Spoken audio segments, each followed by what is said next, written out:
Damn, son, where'd you find this? Metallica Freaks, this is James from Metallica. You're watching Channel V Australia.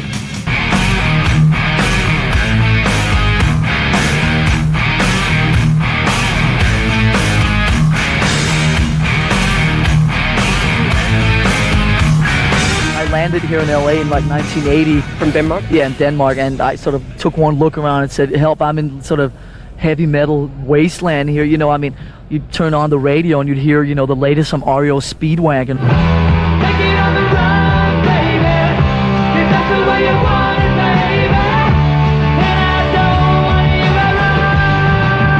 That was, you know, over in Europe the last couple of years, bands like Iron Maiden, Def Leppard, and Motorhead, and Saxon, and so on were like really blossoming and kicking up quite a bit of an excitement over there.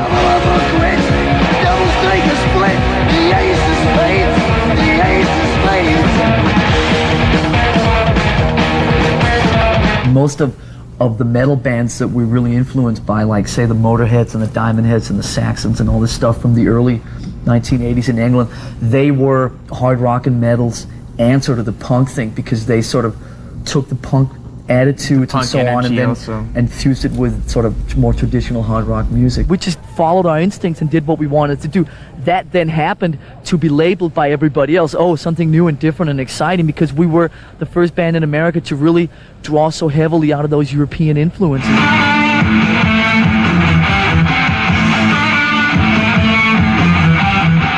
You know, we got Metallica together in LA in '81, October '81. Went through a couple different lineup changes, moved up to San Francisco in '83, went out to New York, '83, caught our first record, Kill 'Em All. By that time we had gotten both Kirk Hammett and Cliff Burton in the band, and off we went.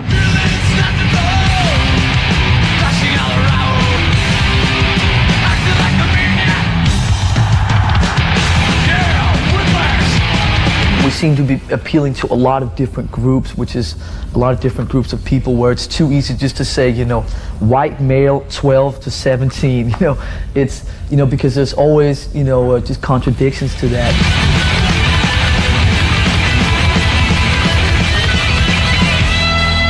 You get the party people, you get the people that are very into the lyrics, which are probably some of the more serious people. You get the people that are very into just the energies that are being created. You get some of the people that are into some of the musicianship and some of the maybe more musical, intricate things that we do.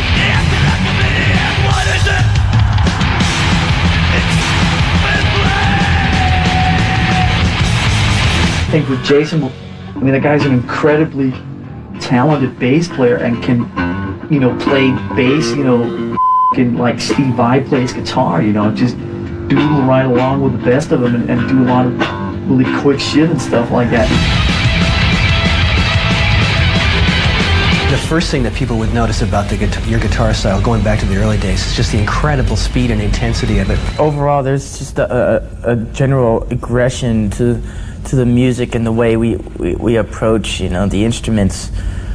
We play with a lot of distortion, a lot of low end, and just a certain feel, an aggressive feel that finds itself throughout all the music. I mean, there won't be any one particular song that we have that's like pretty all the way through. Sooner or later, it gets real heavy and ugly.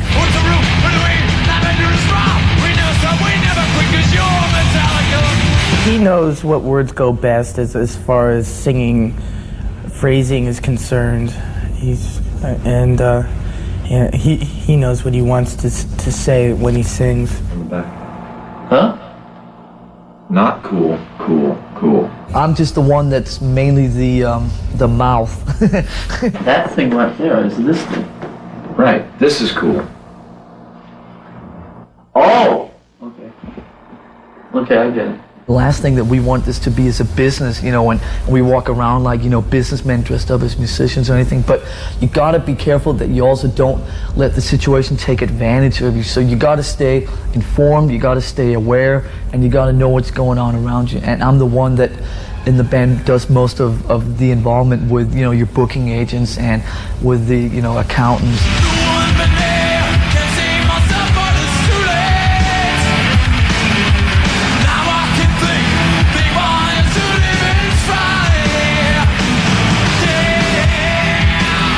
Cut Ride the Lightning in Denmark in the spring of '84.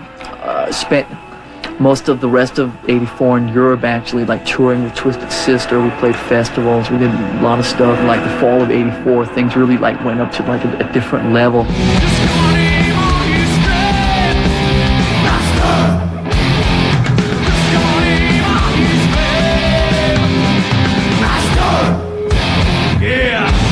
I went out on the road with Ozzy for about 6 months in '86 then to support that album, which was great. That was like the best tour I've ever been on still, like 10 years later.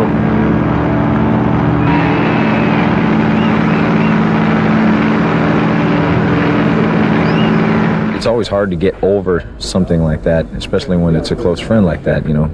You grow up in the band, and to lose someone like that is pretty difficult, no matter what, how, or why, you know.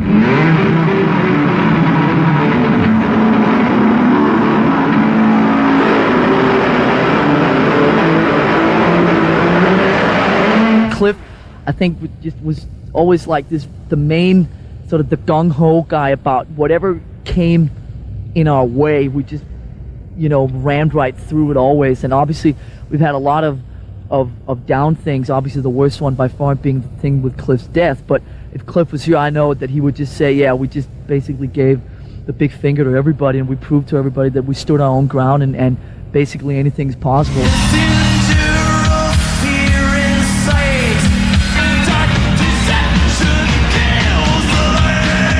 That should not be was, boy, it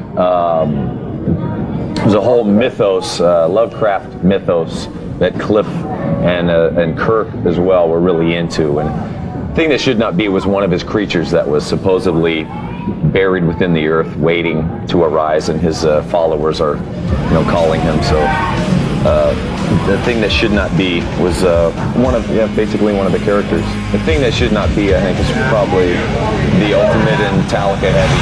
Face the thing that should not be.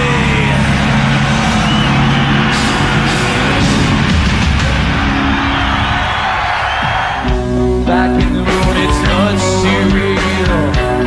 From something I must feel, but can't look forward to reveal. Look to the time when I live. We put out an album full of topics that were very current and up to date with, you know, the social problems that are going on now, and there were absolutely no compromises whatsoever.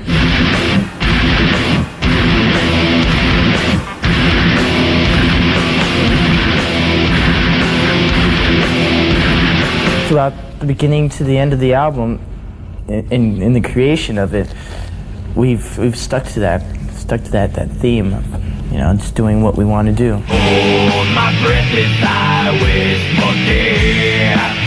Oh, please, God, wake me. Just like a piece of meat that keeps on living. Once we did the one video, the first one, once we did that, I think we realized that we could use this medium in the same way that we use, you know, records and whatever, to get creative ideas across, to have fun with it and not be intimidated by it. Darkness imprisoning me. All that I see, absolute horror. I cannot live, I cannot die. Trapped in myself, fighting my only fear. We were just talking about what it would be like to be in a situation which the guy in the song is obviously in, where he basically can't see, hear, or speak, and doesn't have any limbs or anything, just basically shut off from everything that goes on around him. And then we found out that there was a book written about a guy in a similar situation, just set up against the background of World War I, which was obviously this book called Johnny Got His Gun.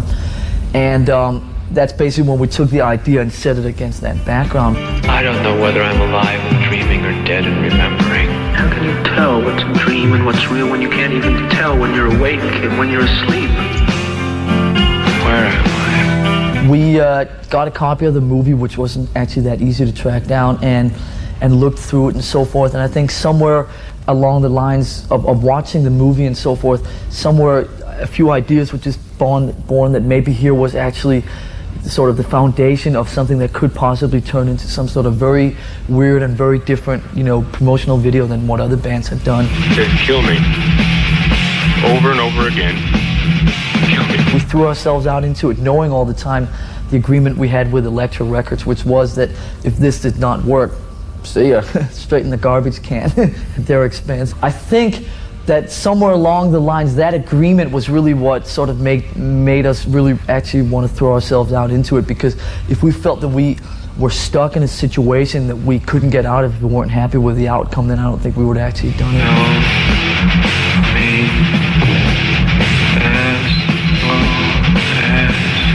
The impression that the video leaves is a pretty heavy impression. Keep the home fires burning. It sticks out like a sore thumb. It isn't like your standard video. Nice girl, but her bad girl's better. Me and Willie just can't come when she calls. It wasn't as much winning as it was actually playing and establishing ourselves as a genre that, you know, that is a major force.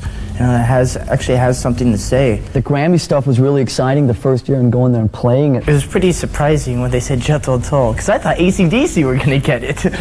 I didn't expect, you know, Jethro Tull. I was like, huh? Wait, something's wrong here.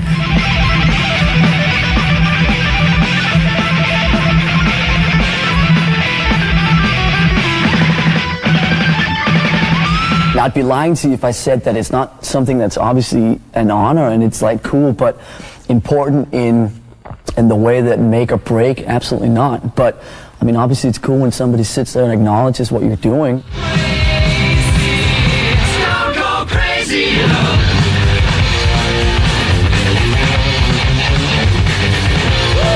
We go in the studio and we record this thing in about a half hour, give or take a day or two, you know what I mean? And it's a cover song from like 12, 15, 18 years ago. It's what, 73, it's about almost 20 years old.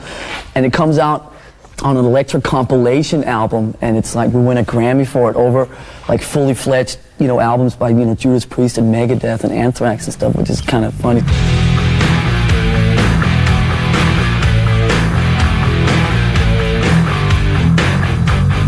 The Ride the Lightning album to Master Puppets to Injustice for All were all different albums from each other, but kind of in the same direction. And I think this album just kind of took like a sharp turn.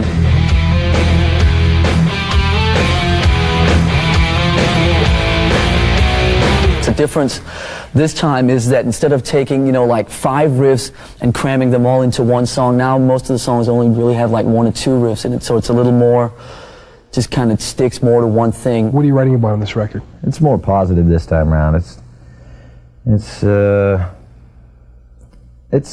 heavy, but it's not the death doom kind of negative kind of thing we had going on the Justice. Justice was more kind of complaining about things. I think this one's kind of accenting the good stuff on how, certain things in your life.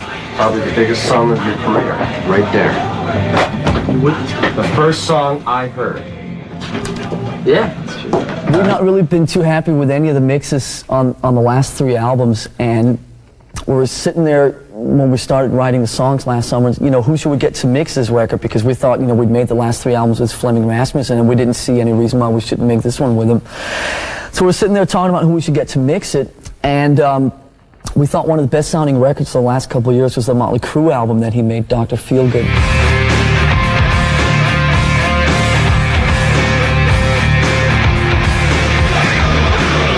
Seen that he had the ability to make like the best Motley Crue album, and the Bon Jovi album that he was involved with was like the best Bon Jovi album. It's like he seemed to be able to just make, bring out the best in whatever bands he was working with. So we had our manager call him up and say, you're interested in mixing this record? And he said, yeah, but I'd also really like to produce it if they're interested. And we're like, well, wait a minute, we're Metallica, nobody produces us, nobody comes into our little inner circle. But after a while, we just kind of said, well, wait a minute, maybe we shouldn't be so stubborn. I thought, well, here's these guys that have struggled for such a long time to get to someplace, and now that they're there, it would be so easy for them to just take what they've had a little bit further and put it out, and I'm sure that they could sell another 5 million records and everything would be fine. But no, they're going to take a chance.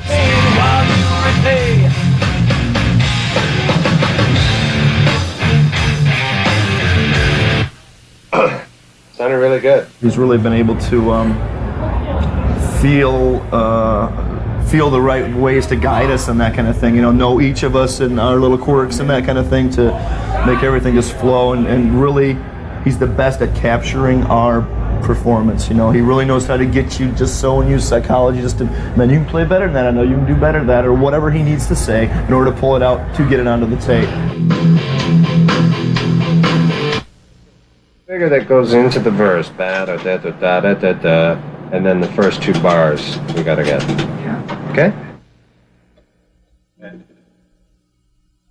It's easier to go in and sort of leave your emotions at the counter when you walk into the studio, but this time we wanted to get some of that down on tape, and that was not as easy as I thought it was going to be, to really try and get an attitude and a feeling down on tape that we'd never had. That really took some time to loosen up in the studio enough to do that.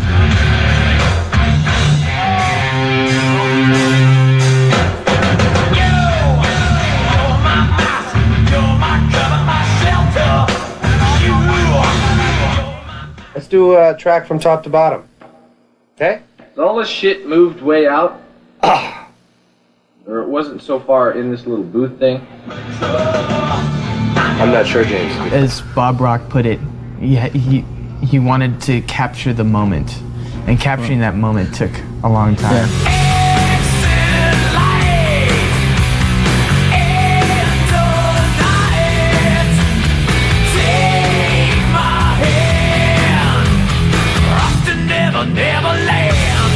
Never really been that career conscious. I mean, when we started this band 10 years ago, it was not like, oh, we're striving to be #1 all over the world or anything, but sure, I'll take it. I know that we didn't alter our course in terms of trying to preconceive things or whatever. It's like all that's going on the last couple of months, it's just because of that's what came from us, and the radio and you guys and everybody picked up Enter Sandman and The Unforgiven and so on, but it's still been on our terms. A year ago when we sat down and had a vision about what this record was going to turn out, it's like we're there times about 10 million, you know what I mean? So I'm pretty accurate about it.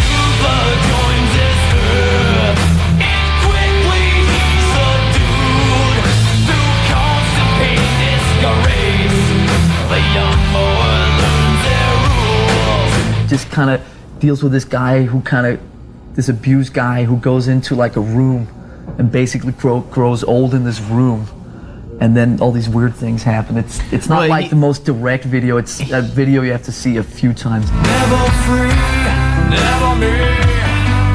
So I dug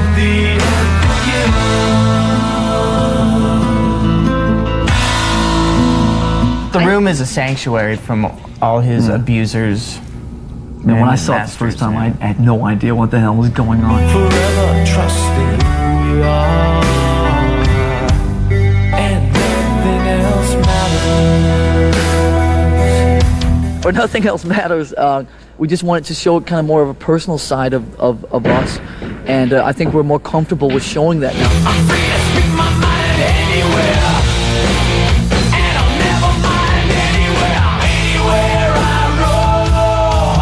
Last tour we didn't know it was going to be 2 years long. If we did, I don't know if we would have left. Yeah, I don't know if we would have. It would have been a tough road if we knew it was 2 years that we'd be out.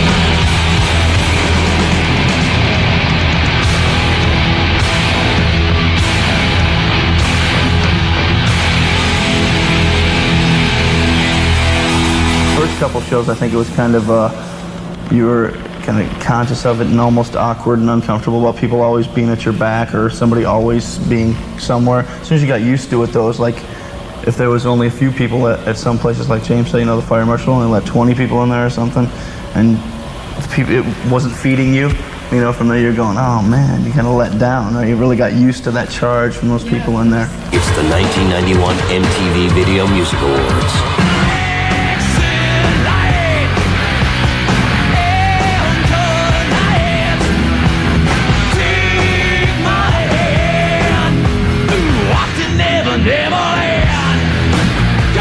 They actually came to us and basically begged us to be on the show, and it's just kind of funny because we've MTV and Metallica have never exactly gone hand in hand. It was just kind of funny that there they were knocking on the door saying, "Please come and play." And they even play the awards show. The even funnier thing is we predicted it.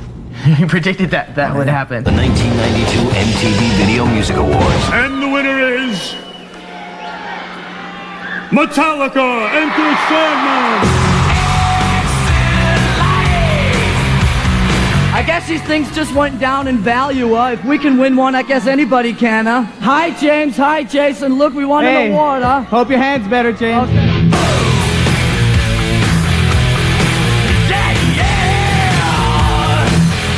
It really stands out. It's like you have all this stuff, all this normal blah, blah, blah, and then all of a sudden there's our video. And whether you like it or not, I don't think you can take away from the fact that it really is different.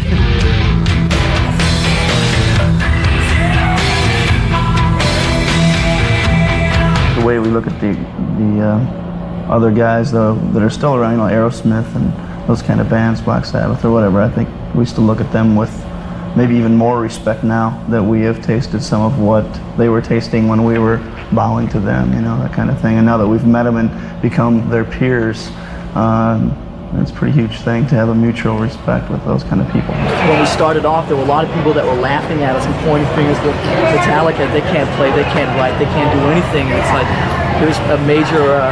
yeah, something like... And I don't like mixing music and politics together. When we go play certain countries, there's always these political questions, you know, oh, aren't you here to save the kids and all this, you know. We're here to play music, you know, and it's just one of our feelings that we're trying to get out. And I think other celebrities or figures that use their popularity to promote certain political causes I feel it's wrong. Or beliefs. Just because they're popular doesn't mean they're smart. There's a very fine line between telling people what to do and informing them, and sometimes when you go up and start telling people, well, this blah blah blah blah blah, it can come across as telling people what to do and what to think, and that's one thing that we always stay away from as much as possible. Beelzebub has a devil put aside for me, for me, for me.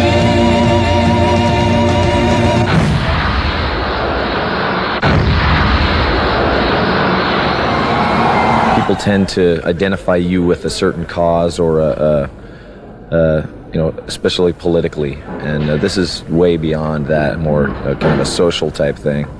So we, you know, we felt that, I mean, we had no problem. The show must go on, and we'll start with an American band, 3 times Grammy Award winners. Please welcome Metallica. When they asked us to do this, I mean, there was no way that we wouldn't do it.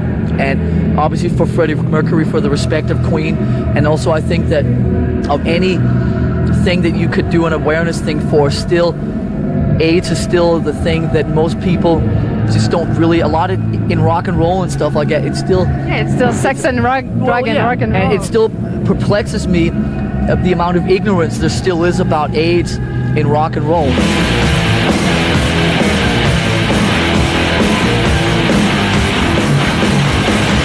Started touring when we were 18 and 19 years old. That was 10 years ago. Those first 3, 4, 5 years, I mean, we lived every cliche, we lived every dream that you think about when you're a little kid, and you just go out on tour and you live it all, you know. And then after a few years of that, it's like, okay, you know, we got married and kind of settled down. I mean, we can still go out there and raise hell with the rest of them, but in terms of the sex side of it, you know, we all have steady relationships and stuff like that, so we just keep it pretty low profile.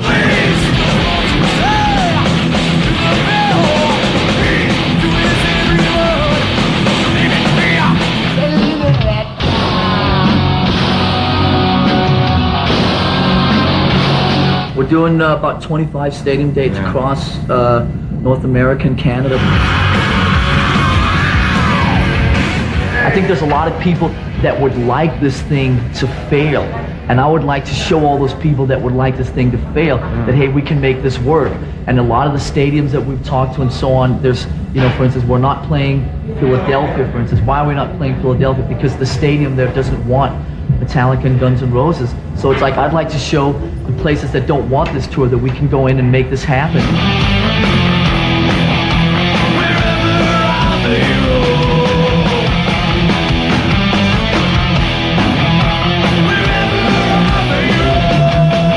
People might not have given the time to go check out Metallica, and now they just by themselves go to see him with Guns N' Roses, and they go, hey, these guys aren't so bad after all.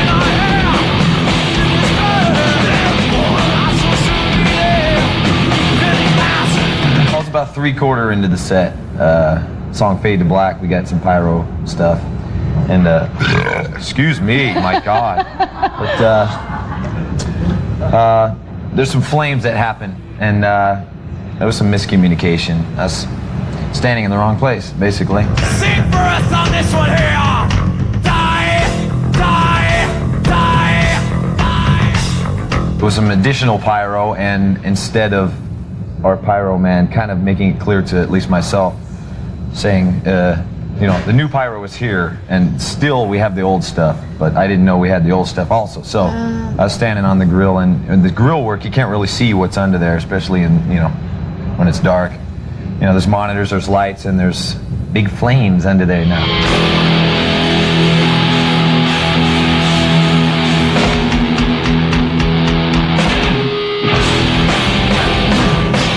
We went out afterwards, just a couple minutes later, and talked to everybody and said that, you know, James has been hurt and he's on his way to the hospital, but we'll come back and play a show for you, you know, later on. So just thanks for being our friends, and, you know, we'll see you in a few months, whatever, to hang out. And everybody's just like, cool, cool, no negative anything. It's later. And it was, you know, they were very cool, and then later on, yeah.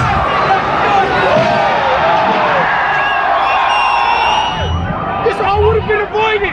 It would have been all avoided if they just handled it proper way. Sometimes, you know, there's a lot of stupid people that just follow and whatever. Right. It'll just snowball into a big thing, and there's sometimes you can't control it, but if you can catch it before it really gets out of hand, then you should be able to kind of control things.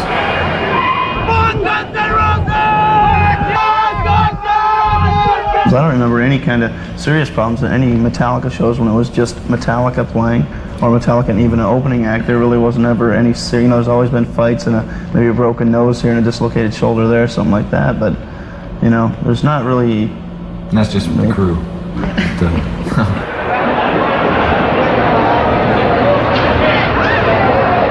First few hours that we were in Montreal and James was in the hospital, we were all kind of hanging in the balance, wondering if we were going to have a band, you know, or what was going to happen, really. I think everyone was in shock. We stayed at that gig until about 4:30 in the morning that day, trying to trying to learn how to play guitar and tie some loose ends together, you know, stuff like that, make some decisions, you know, and when we found out what was going on with him. And they told me I was still in the band, it was like, whew, all right, thanks, guys.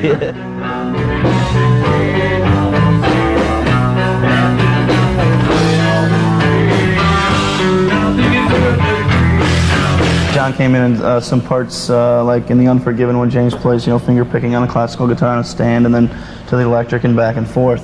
You know, the first day that we auditioned John, he came in and did that thing right away, note for note, no problem.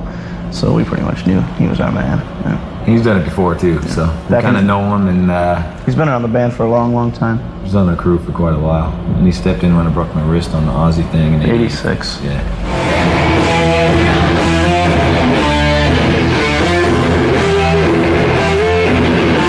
Arms all right. Just the back of the hand was basically the most burnt part. Pretty deep, 2nd degree. So, you know, your hand. Yes, here it is, man. I got this glove on now, which is pretty cool. Kind of acts as a second skin. It's real breathable, and yeah, it keeps it kind of clean. And you know, the skin on the back of your hand has to stretch a lot, and it's really thin, so it takes a while to heal.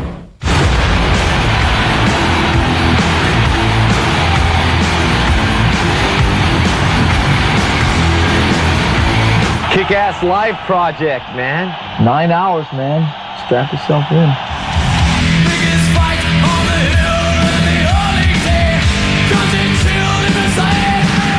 What's going on is that basically this project that started out as this kind of like, let's do a live type of video from the last tour, has turned in to this kind of mega project that is now the biggest thing that we've ever been involved in.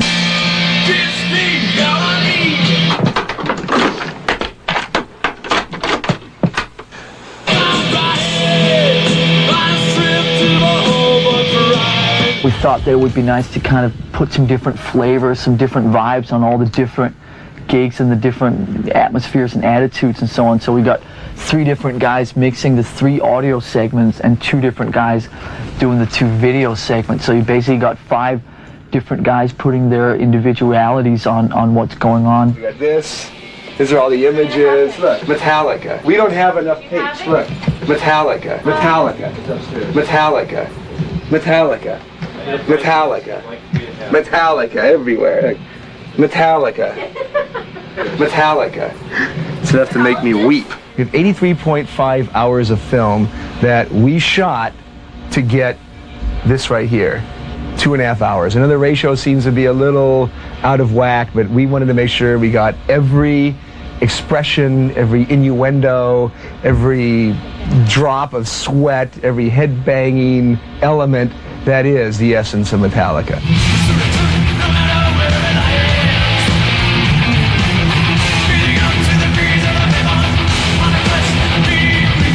We basically came up with the idea of dumping all the different gigs and all the different things basically into like a Metallica type of road case. Chocked full of metal. There came a point in hard rock where a lot of that stuff got a little too silly with names and, you know, logos and all this kind of stuff. So we were trying to bring it down to making more of a comical approach, you know, instead of, you know, these Dungeons and Dragons and beasts and all this crap that everybody, you know, and skulls and all this. So it's like, you know, we have James's little guy here, and he drew one night when he was really drunk, and you know, and that's we just and that's how much they pay for the art. Right.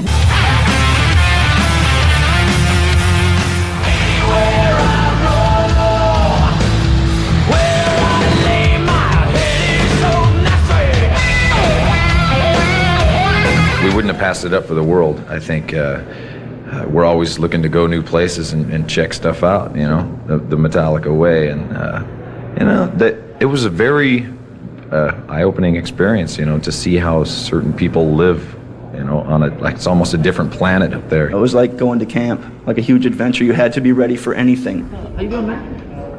Good. How you doing? So you got a post?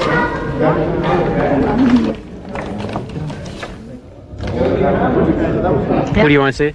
Metallica. Metallica. Oh yeah? Metallica. Huh. So what do you guys do for fun here? Walk around, stay up late. You stay up late? Yeah. What do you do?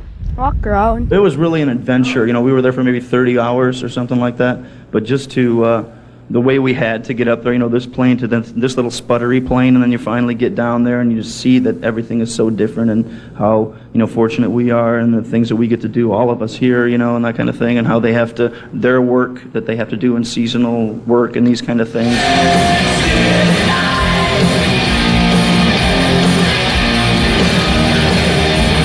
When we went on stage, it was 37 degrees, but it was just like stripped down, just like old days. A couple of amps behind us. We were playing like on picnic tables or something, all taped together. It was amazing.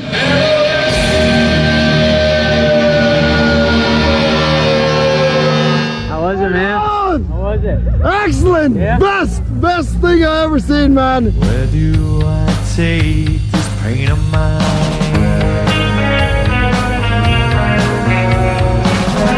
I run, but it stays right by my side. Come on, the man from that flower blue behind trick. Hold the punchline.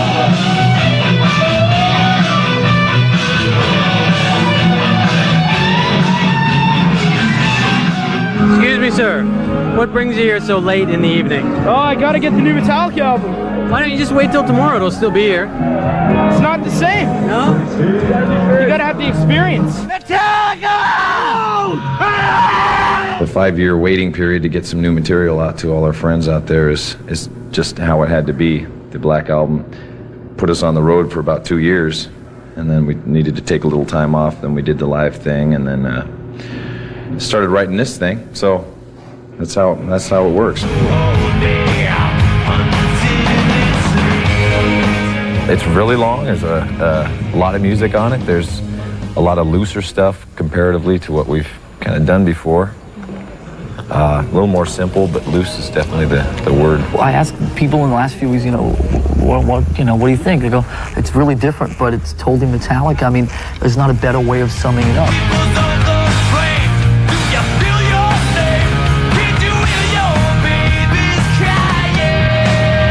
We usually have most of the stuff written when we go in. We like to be prepared when we go in. But this time, we were still writing because eventually we ended up with 30 songs. You know, we said, well, let's stop at 20. No, let's stop at 25. We just had a lot of good material, and so we were still writing while we were in the studio. We were recording other songs. Lars and I'd go back to the dungeon and create some more. It's like, we gotta stop, man. Just one thing, just to play the king. But the castle's crumbled and you're left with just a name. Where's your crown, king? Nothing. Take each song with the words or whatever and bring it into your own little circle, into your own world. You know, put it through your filter and make it your own. That kind of thing, rather than being so pinpointed or defined or something. We're singing about the church, we're singing about whatever happens, you know, somebody.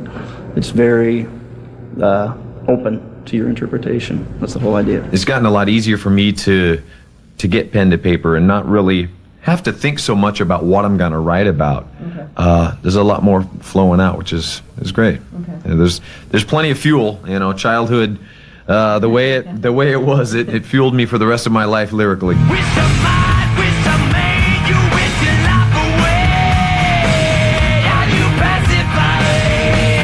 Most of the songs were written there in Lars's dungeon, did that thing, but the one that actually happened, the first single that came out, Until It Sleeps, was one that we did together for the first time, doing it together in the studio while we were sitting there with Bob Rock and that. Just jammed on a song one day from an initial idea of James' bass riff or something, and took from there, and that became the first single.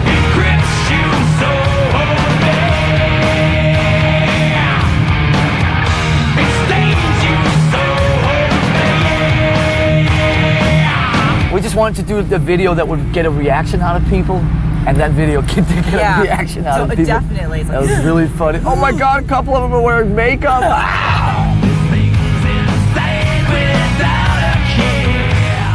A lot of people are making a big deal about the haircuts. Does that really mean much? Well, I don't know. It's kind of signifying the demise of metal a bit. All right, how are you? And that is, the part of metal is big hair? I think so, yeah. People haven't seen pictures of us for 3-4 years, so I think people have this vision of like, we sat down and had a band meeting all planned to like, okay, let's all get our hair cut together. We all went to the barber shop together. We got a 3 for 1, 3 for 4 discount.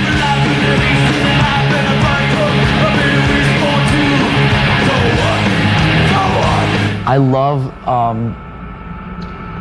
just kind of screwing with people's thoughts about the way all this is supposed to be, how you're supposed to look, how you're supposed to act, how you're supposed to, just, you know, all these type of things in, like you say, this really conservative world of hard rock and heavy metal. It keeps solidifying this fact that, you know, all these people in the hard rock metal world are so narrow-minded, and they should really be, you know, have these things challenged. And if better or worse, if we're the band that can do that, then, you know, it's fun to do that. For the whole haircut thing, you know, when you look back at that, you know, do you shake your head and go, ah, jeez? Or do you just look at it and smile? Just look at it and grin and see how fine I look. There's no other, you know, music form where these things really matter. I mean, you can never sit there and talk about, well, this guy or that. I mean, the only music form where to certain people it matters what you look like or how you act or whatever is hard rock, and it's just very silly. Did their new haircuts kind of scare you a bit at first? Man, because I had my hair long too back in Hamilton. Now look at it, baby. What did you think of their new hairstyles? I don't care. No? The music, that's all that matters. I wish I would have done it 10 years ago. Yeah. Because if I'd done it 10 years ago, then right now would be year 10 of my short hair, and I would be over all the questions about it. We're pretty good at taking a lot of things in stride, whether they're large obstacles, you know, like that, or nice things, good things. Bring it on, we'll take it. One of the first things Peter Mensch told me when we did Master Puppets, Peter Mensch is the manager, like 5 years ago was, you know, there's going to be a lot of, you know, there's going to be the big Metallica backlash. Old Metallica is rule. All these posers come out here and say they don't know, they like Metallica, but they don't know any old Metallica. It's not as heavy as it should be. People should like music because they like music, not because they're afraid of who's going to stand next to them at the concert. The people who are our true fans that like us for how we've gone about things, how the integrity is the main thing in our music, they're still there. And the people who are too afraid of who likes them now, and don't want to be mixed in with the wrong crowd, man, you know, have gone away, and we're glad for that. There are people who attach themselves to a certain era in your career, and they sentimentalize it, and they like it so much that they really can't, pull themselves away from that era. And I'm guilty of it. Everyone does it. Rock on Cliff. Rock on Cliff.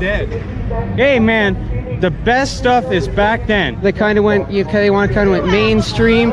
Mainstream they kind of went, but the old stuff, everybody, ow! We make music for ourselves and records for ourselves, but that's the only way it can be pure, because if it's not for ourselves, then if you start trying to alter it or change it for somebody to appeal to this or that or whatever, what's going on in the marketplace or whatever, then you've already lost. To me, they've gone a little mainstream, not too much, but very, Remember very, the very last album they put out? Yeah? Same kind of Bob Rock attitude. You think they're still metal? Yeah. They're not as heavy. I wish they'd go back to their heavy stuff. Since day one, we didn't want to be called thrash metal. We didn't want to be called something. We wanted to be called Metallica and Metallica music. So since day one, we've shed all the traditional, labels or the traditional road you're supposed to travel. So I think we're still doing that. Fortune, fame, near vain, gone insane, but the memory remains. We didn't finish Load, basically, so this is the rest of Load. It's not leftovers, it's not remixes, it's not any lesser songs. This is the rest of the songs that we didn't get to.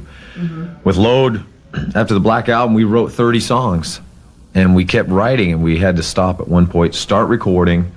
We were in there recording, and it was too much to handle. 30 songs was too much. We had to get out of there, go on tour, so we finished half of them.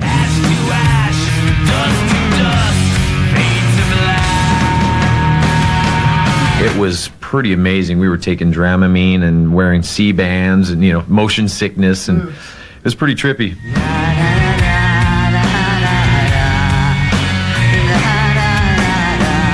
She survived it as well. Yeah, she's a survivor. Yeah, no doubt about that. Quite an intense character she is. Okay. So it was fun to work with her.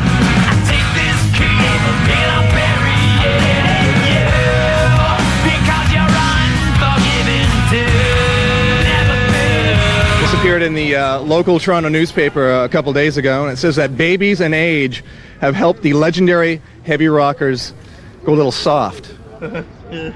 Now, when you first look at that, what comes to mind? How cool I look.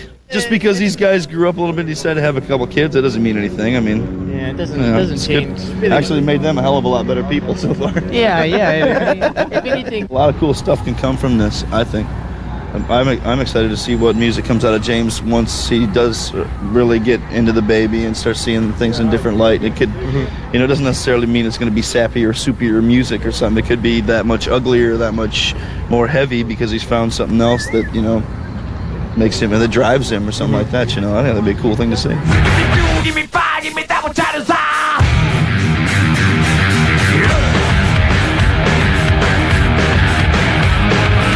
affected, the attitude that we go on stage with, the attitude we go into the studio with. Well, maybe it will in the future, but as of right now, we still have that fire, that juice.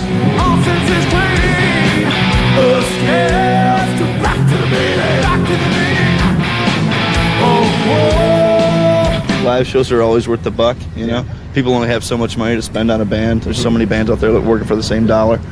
Everybody is know they're going to get delivered to when they pay their money for Metallica show, that type of vibe. What is it about Metallica that no other band has? The music, the guitaring, the singing, everything. It's just great. There's a generation of music lovers who come to age every summer, and what they do is, they come of age with Metallica, and they go out and they buy the Black Album. They like the Black Album. They go out and buy all the rest of the albums, and pretty soon, you have a 15-year-old kid buying a ticket, for the first time and seeing Metallica for the first time. I've got all their albums, but this is the first concert I went to because my mom wouldn't let me go to the other one. I was too young. People have been able to somehow be touched by a lot of the things, that James comes up to, the words he puts together, A lot of people wish they could have said them or whatever, you know what I mean? So they really are able to identify in a big way. James, I love him! Okay, let me go! I love Is he a good songwriter? Oh, he's amazing, man! He's amazing, okay?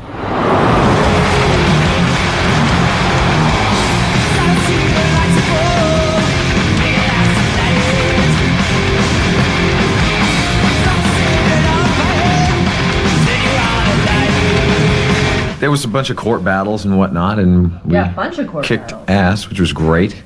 We won something, which was amazing. Got our way. They couldn't really stop us. We really wanted to do this. It's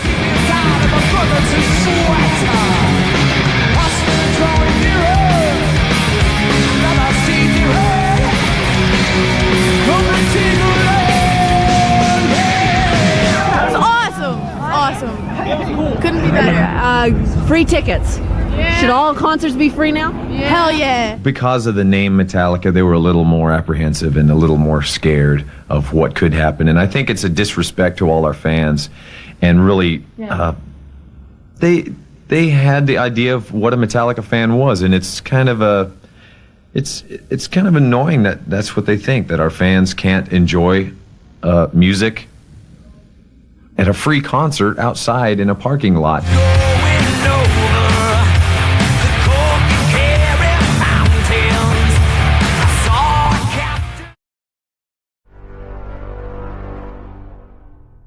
Damn, son, where'd you find this?